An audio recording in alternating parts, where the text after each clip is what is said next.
Sir ನಮಸ್ಕಾರ ರೀ. ನಮಸ್ಕಾರ sir. Sir doctor Praveen Babu ಅವ್ರ ಹತ್ರ ದಾವಣಗೆರೆಗೆ ಏನ್ ತೊಂದರೆಗೆ ಅಂತ ಬಂದಿದ್ರಿ? Sir skin problem sir. ಅಂದ್ರೆ ಏನಾಗಿತ್ತು? ಅಂಗಾಲುಗಳಲ್ಲಿ ಮಚ್ಚೆಗಳಾದಂಗಾಗಿ ಬಹಳ ನವೆ ಆಗತ್ತೆ ಸರ್. ರಫ್ ಆಗ್ಬಿಟ್ಟಿತ್ತಲ್ಲ? ಕೆರೆ ಅದು ನವೆ ಆಗುತ್ತಂತ ನಾವು ಕೆರೆದ ತಕ್ಷಣನೇ ಚರ್ಮ ಎಲ್ಲ ರಫ್ ಆಗಿಬಿಡತ್ತೆ ಸರ್.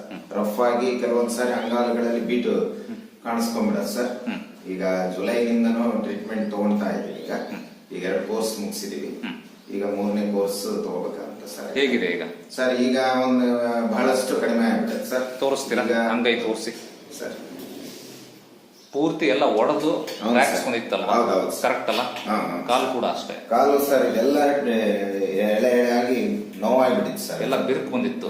ಸರ್. ಈಗೆಲ್ಲ ಕೂಡ ಕಡಿಮೆ ಆಗಿದೆ ಸರ್. ಅದು ಕೂಡ ಆಮೇಲೆ ನಮ್ಮ ಮೆಡಿಸಿನ್ ಇಂದ ಏನಾರ ಸೈಡ್ ಎಫೆಕ್ಟ್? ಇಲ್ಲ ಸರ್, ಏನು ತೊಂದರೆ ಇಲ್ಲ. ಡಾಕ್ಟರ್ ಲಂಚ ಕೊಟ್ಟಿರ್ತಾರ ಹೇಳಿ?